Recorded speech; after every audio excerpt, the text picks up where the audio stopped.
Penjelasan dari katabolisme. Arti katabolisme itu sendiri adalah suatu proses pemecah senyawa organik seperti protein, lemak, dan karbohidrat menjadi bahan anorganik. Dan yang kedua, respirasi aerob adalah suatu proses reaksi pemecah senyawa glukosa dengan melibatkan oksigen. Dan yang ketiga adalah ciri-ciri dari respirasi aerob.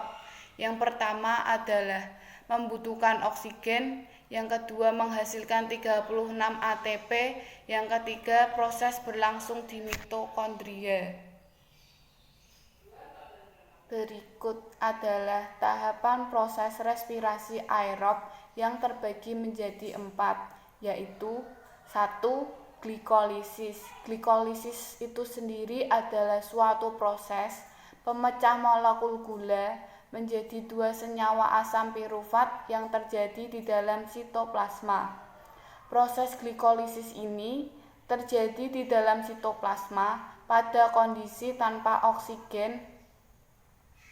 Kemudian dalam prosesnya dikatalis oleh beberapa enzim seperti heksokinase, fosfogliserikinase, isomerasi, pirufat kinase, dan dehidrogenase. Tahapan glikolisis menghasilkan 2 molekul ATP dan 2 molekul NADH2. Yang kedua, tahap dekarboksilasi oksidatif atau DKO, yaitu suatu proses pengubah asam pirufat menjadi asetil CoA di dalam mitokondria.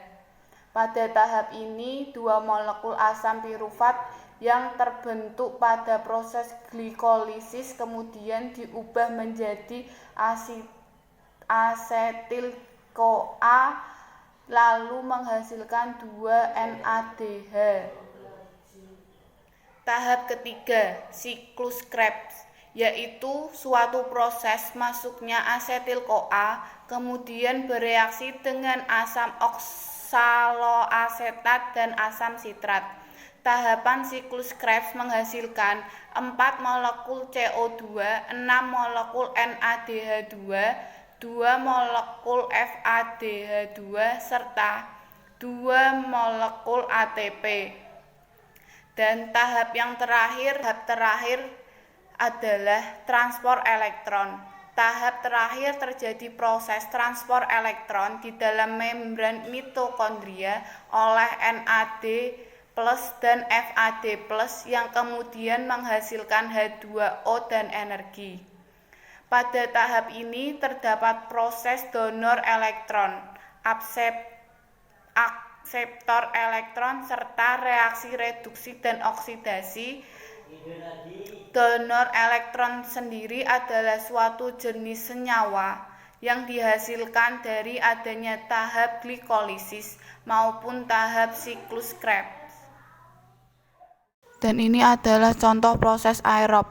Dari proses 4 tahapan tersebut, kita dapat menarik kesimpulan bahwa reaksi respirasi sel aerob menghasilkan 38 molekul ATP, 6 molekul H2O, serta 6 molekul CO2.